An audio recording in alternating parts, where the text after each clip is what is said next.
Hello, everyone. This is your host, Metal Horror Gamer, with. Hi, it's me, Mother Mischief. And today we are doing something different. We are going to do 4 videos of our top 10 favorite horror movies from different decades. We're going to do the 70s, the 80s, the 90s, and the 2000s. Since this is the first episode of this 4-part series, we're going to start with the 70s. I'd say let's just get it started right now. So, ladies first. Okay, starting from the earliest, from 1973, The Exorcist. Okay. What do you like about The Exorcist? What do I like about it? Yes. I like the fact that for when this movie came out, it was actually pushing boundaries, pushing the envelope on, the special effects and everything else. And of course, when this movie did come out, there was, a lot of news going around that it was scaring everybody really bad, to the point where there were heart attacks and vomiting in the theaters and all this other stuff going on. But yeah, to, I guess, see something so groundbreaking at that time and then having the appreciation for it now is, something that, I think is a must when it comes to horror movies. Okay. Well, my first pick for the 70s is in 1971, Play Misty for Me. Now, some people consider it a thriller. I do consider it a horror just because of what happens. It stars Clint Eastwood, and pretty much he's a radio host, and this one girl always calls as she asks for him to play Misty for her. But after a while, she starts learning stuff about him. He starts finding it kind of odd, and she starts to stalk him and starts to cause trouble in his life and even hurt people in his life. And it's very horrific seeing what she does, and kind of turns his life into hell pretty much. And she's just obsessed with him. And personally, I really like the film. I like Clint Eastwood's acting in there, and overall it's just a really good film. Yeah, it is. So what's your number 2? Mine is from 1974, Black Christmas. Okay. Reason for this is because it's always been, kind of standoutish, of course, because you always think of Christmas time being the time of getting together with family and all that togetherness. Yeah. During the holidays that people usually expect. And to have, the opposite, in contrast with it, I think just makes for a really good film. You're not expecting it. It's just something that will take you by surprise. And even the fact that, the killer never got caught. He was always still in the house. Yeah. So, yeah. Alright, well, my number 2 is 1973, The Exorcist. Just like you, but you had. How could The Exorcist Copying me. not be on my list? Yeah. I mean, it's a legendary film. It's a classic. I love seeing how it slowly builds up from just being a normal, like Reagan's a normal girl with a normal life with her mom, and they play like their Ouija one time, and then like later on it just starts to escalate and she becomes possessed and all hell breaks loose. And it's just such a great film. I love a lot of the shots, the way they're filmed. Like you said, it was really pushing boundaries in special effects, and a lot of people were just terrified when it came out in theaters. Some people weren't, but some people ran out of the theater screaming. They thought it was real. And I just love this film. I love the iconic theme song of The Exorcist. It's just an amazing film. It's one of the best horror films from the 70s. I guess now you can go to your number 3. Another one from the 1974 year, the Texas Chainsaw Massacre. Mm-hmm. And of course this is dealing with, a group of friends or whatever traveling through, doing their own little thing and getting caught, and this makes up where, they just end up getting killed and getting their faces taken away and everything. You don't go up north in Texas. You just don't take any back roads. That's why you always stay on the main roads. You don't go to the small towns in Texas. I'll tell you that right now. No, you do not. I'm just saying, you do not. Stay in the major cities in Texas. Yeah. Don't go to the small towns. Don't take the back roads and don't go into small towns, because seriously. But yeah, I guess, having that and seeing this movie really makes me want to avoid those areas. But even in reality, there's some places that you just don't want to go. Yep. All right. Well, my number 3 is from 1974, and just like you again, it's Black Christmas. See, why you gotta copy me? We're gonna bro? have a lot of the same ones this way. It's the 70s, and I don't think we've watched a whole lot of 70s horror films, so we're gonna have a good amount that's the same.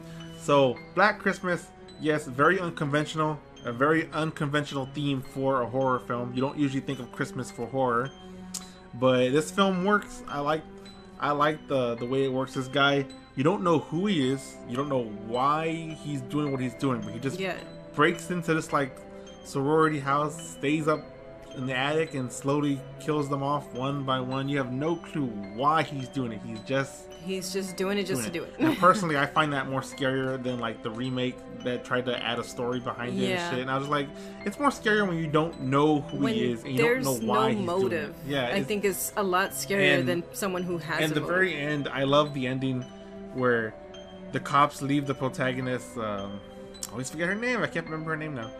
She's the one who played Juliet in Romeo and Juliet. The older ones, not the shitty other one. And they left her alone because they thought her boyfriend was the killer. And they leave her alone, and the scene backs out, and you see a wide shot of the house. And then you hear the phone ring. And usually when the phone rings, he usually makes a phone call after he kills someone in the house. So it pretty much sums up that he probably killed her while she was sleeping. So it's kind of a downer note, but that's what I like about it. It's a great movie. Yeah, I mean, I think the remake was a bit crappier. Well, they try to do too much with it. Yeah. They try, like, you know, he has sex with his mom or some shit like that. Which is really disgusting. And then, and they even try to make his weapon, like, Christmas themed. Like, he has a candy cane and he sharpens it. And I'm like, really? you know, you don't need to do all that kind of shit. You know, and I mean, we saw that in the theaters. It's like one of the first movies we saw together. Yeah, that was actually our first date, was going to see this movie. I mean, I don't fully hate it, but I just prefer the original. I actually haven't watched it probably ever since. I don't think so. We just watched it once, and then that's it. I just watched the original. The original is much better anyways. And if you haven't seen the original, I do highly recommend that you check out the original, and I don't think you'd be dissatisfied with it. I think it's, better. It has its funny moments and has its scary moments. Creeped out moments and everything, yeah. So what's your number 4? It would be 1975 Jaws. Okay. The reason for this is, of course, the animatronics that they try to use and trying to improvise with how it didn't really work out the way they wanted to. Yeah. But, of course, also having that fear of, this predator of the water, which is pretty much what some would consider the king of the ocean at this point. Yeah. And, of course, not having a lot of knowledge on the type of creature that it is, especially for during that time, is a pretty scary thing. Yeah. And, beachgoers or people that go on vacation go to the beaches. Yeah. And, just expecting a fun time, and, you get this huge great white, just sneaking up on everybody and chomping on them is a scary thing, especially if you got kids. Yeah. So, it is scary. Okay. Well, my number 4 pick, we're going to stay in 1974, and we're going to go with the horror comedy Young Frankenstein. I have to put that one in my list because... Why didn't I catch that one? Because it's a Mel Brooks film. It's amazing. It's a parody of the Universal monster film Frankenstein. I mean, what's not to like? You got Gene Wilder in there. Gene Wilder. I mean, Love Gene Wilder. That's more than enough right there for me. Mel Brooks is directing, Gene Wilder. It's a great film. It's hilarious. It's funny. Roderick.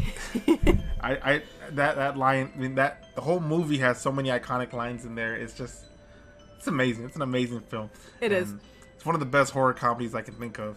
So that's my number 4 pick. Your number 4 pick. All right, moving on to number 5. That goes into 1976. Carrie. Of course, Stephen King and John Travolta. Kind of an asshole. Looks like. Yeah, looks like. Anyway, reason why I like this movie is because, of course, you're dealing with a young girl has a problem, dealing with her mother, who's very extremely religious. Yeah. And then, of course, her going to school and always being picked on, made fun of, and everything, and pushed to the point where she realize she has his powers and everything. Ending of the movie, I love how it ends. Of course, how she goes and flips over the whole car and everything else because a chick tries to run her over. Yeah. To me, that's very iconic. But yeah, I just love that movie. Carrie's one of those films I could never really get into. I don't like the. I do it. I don't care for the whole thing. I do like it because I do feel kind of bad for the chick who does try to help her out, and the teacher thinks that she's just messing with her. Yeah. But yeah. She dies too, doesn't she? No, she doesn't. Not the girl, but the teacher, doesn't it? No, the teacher does, but the other girl doesn't. Yeah, the other girl doesn't. I think the teacher does, yeah. Alright, well, my fifth movie, it's another one of your choices, 1975, Jaws. Steven Spielberg masterpiece. It was weird because it was a horror film, but at the same time it was a big blockbuster film that had huge success, and you don't usually see that with horror films. No, you like don't. That. But it's got a great cast, and I'm sorry that their names are slipping my mind right now, but with the three main characters, God, I wish I remember Richard Dreyfuss, but I can't remember the other two's names. But yeah, but they're great together. They have great chemistry together. Them going on this hunt to find this killer great white shark, and shit just goes wrong real quick because Quint has never come up against a shark of this size, of this magnitude, and this shark seems a lot smarter than other sharks, and he's just a pure killing machine. The effects are great. I love that they had a hard time with the animatronics because it made the film better because you didn't see the shark as much as you would have, and I think the less you see, the better of it. So when you do see it, it really stands out. Like, oh shit, we're finally seeing the shark now. It works more. Unlike other modern movies where they constantly show the thing over and over and over, you lose the sense of fear of it. So I like that they had to. That's the problem with modern. I like that they had to do that because the animatronic wasn't working. It looked like it wasn't working for the best. So it was better for the film. All right, so that was my number 5. What's yours? Number 6. It's another one in 1976, The Omen. Okay. Little asshole Damien. One of the reasons, this kid gave me a good reason for not wanting kids. Yeah. Because I don't know when some little ass is going to be creeping up on me in the middle of the night or whenever, trying to kill my ass. But I did like this movie because you do have him. He's supposed to be like, the son of the devil he's something. He's son of Satan. Son of Satan. Kind of how I feel about my daughter sometimes. Daughter of Satan. But anyway. It's got the second Doctor in it. Yes, it does. It really does. And kind of geek out at those moments when I see him in that movie. Let's kill them. Sadly. But I do like it because, it takes a concept of a child who's supposed to be innocent and, playful. He's an asshole. Being your typical child and then turning it, again, the contrast against other kids where he's just, wanting to kill and harm people. I feel more bad for the actual baby that they had because they kill that baby the moment it's born and they replace it with Damien. So I feel really bad for that baby. Finding that out in the movie just broke my heart. And for me, even though I like the film, I have a hard time watching it just because I hate the ending. I wanted him to kill Damien and it didn't happen. The cops stopped it at the last moment and the ending pisses me off, so it makes me not want to watch the film. I wanted to see him just stab the shit out of Damien and be done with him. Yeah. And that would have stopped from those horrible sequels being made, but nope. Well. Alright, so my number 6 pick is 1978's Dawn of the Dead. George A. Romero's second zombie film of his zombie trilogy. Yeah. Dawn of the Dead, obviously it takes place in the shopping mall with a group of characters trying to just hold out, trying to survive, keep the zombies out. And for the most part, they do a pretty good job. They go in there, they clean out whatever zombies are in there, and they're just living life, having fun in the mall until a group of asshole bikers come in and just fuck everything up and break the shit. They break down the doors, and then most of them get killed by the zombies, and then zombies everywhere again. So everything's fucked up. It's a great movie. It's got some iconic lines. It's just a really good horror film. Some of it may look a little dated today, but you gotta remember what time it was when they made it. So but still, it's a really good film. So I suggest everyone go watch it. Yeah. Okay, going on my number 7 here is Also another one from 1976, Alice, Sweet Alice. Yeah. Now this one kind of stuck out to me, of course, kind of like The Omen, where it just made me avoid wanting to have kids for the longest time. But yeah, of course, you got little girl who kills another little girl, if I remember correctly. Yeah. And I think they were sisters, no? I think so. Yeah, they were. I don't know. I haven't seen it in such a long time. Yeah, it's been a good long time since I've seen this. For So some of you who forgive me. For some of you who don't know, Brooke Shields is actually one of the little kids in the movies, and that's crazy, right? Think about Brooke Shields in this horror film. And I think it was a really good movie because I mean, again, you don't expect a kid to be like this, and it's the same way that it turns out. You know, they end up being the killers, and you don't see any kind of remorse in it. Yeah. And that's what's really scary is that, you know, kids are supposed to be innocent, like I've mentioned before, and playful, and, you know, just being pure innocence, and it just doesn't happen sometimes. Okay, for my number 7th film, we're gonna go with the classic 1978 Halloween. One of the first slasher films to really kick off the slasher genre. Psycho came first, but Halloween's the one that really got it started. Yeah. And John Carpenter, it's a low budget film, but he took that budget he had and just made an amazing, and a William Shatner mask. Amazing masterpiece of a horror film that lasts the test of time. It's a classic. Seeing Michael Myers, seeing Jamie Lee Curtis when she's real young still, but she's still hot as hell. Playing Laurie Strode. It's just that iconic theme song that when I hear it, I just think of the holiday Halloween. To me, that song is Halloween, and that movie is just a pure classic. And was it just me, or was I just waiting for, you know, Michael just to talk in a William Shatner voice the whole movie? That would have been funny. I think that would have been. Sorry, I'm here to kill you, Michael. Yeah, he's doing the whole waving thing with the fucking knife too. Dear Lord. Dr. Loomis, beam me up. He's all dressed in the outfit too.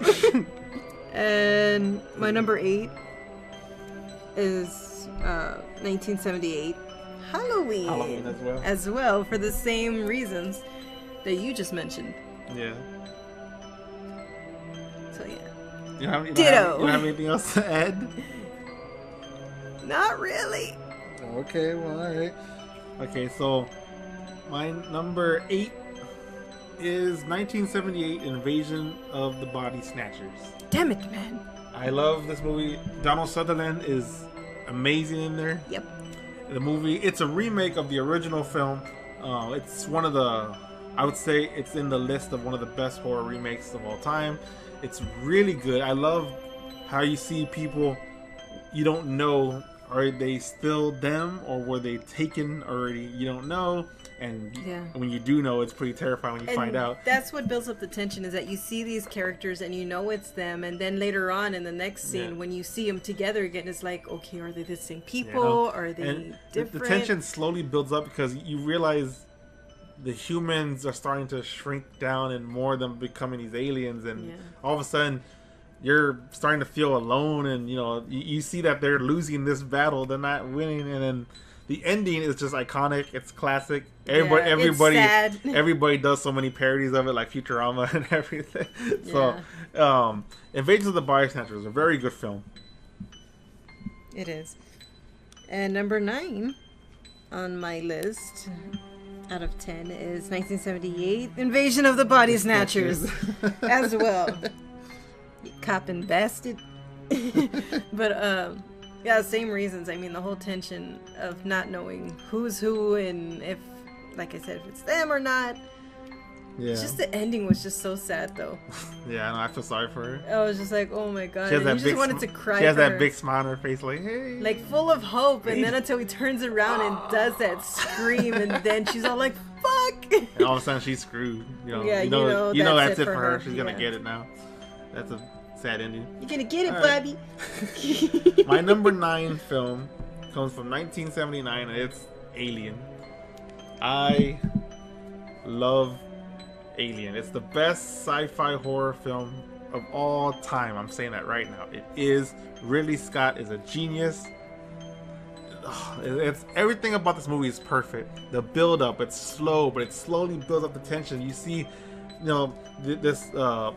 their futuristic hardware doesn't look so futuristic now, but I love that retro future look. Yeah. It's such an iconic look, and I love the creature, the xenomorph. It's iconic. It's classic. Yeah. The xenomorph is amazing. I love the way it's shot. I love that everything, since it's in the 70s, everything is practical effects. I love that. It's a perfect film. It's one of the best films in the 70s. Not even just horror films. I'm saying one of the best films in the 70s. That's how great Alien is. And it still looks good. Yep. What's your number 10? 1979 Alien. Sorry I said that so weird, but yeah. Again, the way he said it is a ditto for me. I mean, just the effects itself, it's actually there. It's, something you can physically touch. Of course, you can't stick your hand through the fucking TV and touch it, but yeah. Yeah. I mean, just knowing that the time that they put into it and, just the design of them and everything is what I admire. Yeah. And of course, you cut one of these suckers open and saw acid everywhere. It's a great character design, and yeah, it their is. strengths, their weaknesses. It's great. It's just an all-around great, an amazing film. If you haven't gotten that point yet, it's an amazing film. It's an amazing creature, to come across in a movie, but not so much reality. All right, the last film, my number 10 pick for this list is 1979's The Amityville Horror. It's kind of based off a true story, where it kind of is, but then there's a lot of controversy with that case. And yeah, there is. To say that they were faking it, or I don't know. There's a lot of controversy around it, but that doesn't change that the movie is well done. It's well shot. I like how it's how it slowly builds up, and I like movies that slowly build up to the bang of it. I don't like movies that just constant scare. I don't like that. So this movie this movie does it the way I like horror films to be done. And the house is so iconic. The house looks like it has eyes. It looks fucking demonic. It looks great. I love how that house looks, and that's one of the best things about the movie. And obviously everyone working on it knew that, because they kept filming the house, and even the poster was the fucking house. Everyone knew how creepy that house looked. Just those windows. It's a really good film. So that's why it made my top 10 list. So that was our 10 horror films that we like. This one, we have a lot of movies that are the same ones. Yeah. Because obviously, I don't think we've watched. Because you cheated. I don't think we've watched enough 70s horror films. I mean, there could have been other ones on there, like the Last House on the Left, The Hills Have Eyes, Don't Look Now. A lot of them I haven't seen, or I haven't seen them in so long I can't remember all of them. Yeah. So that's why. But luckily, in the next one we're gonna do, it's the 80s, and the 80s has lots of horror films to choose from, and I don't think we're gonna have a lot of the same ones, because there's just so many freaking movies in the 80s, and it was a great time for horror films. So yeah, let us know in the comments what your favorite top 10 horror films are from the 70s. I'd really like to know. If you have any recommendations for us to watch, again, let us know in the comments. If you enjoyed the video, give it a like. If you want to see more horror or topics or videos about video games or comics, then subscribe to my channel, because I'm going to be doing lots of that. And yeah, I think we're done. We're going to hopefully we'll see you back next time for our next part, where we will count down our top 10 favorite horror films of the 80s. I've been Metal Horror Gamer, and I'll see you guys next time.